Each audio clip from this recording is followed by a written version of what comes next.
Hal-hazırda bağdayıq.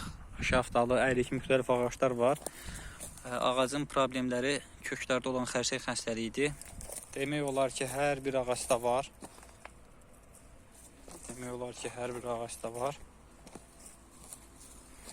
Bakteri bu işi çözecek mi?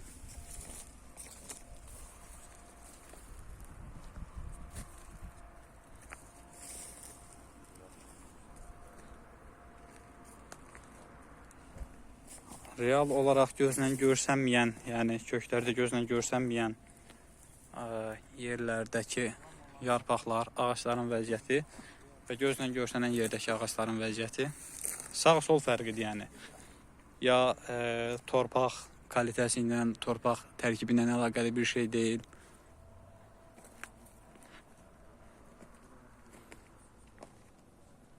Cərgədəki ağaçların demək olar hər birində var.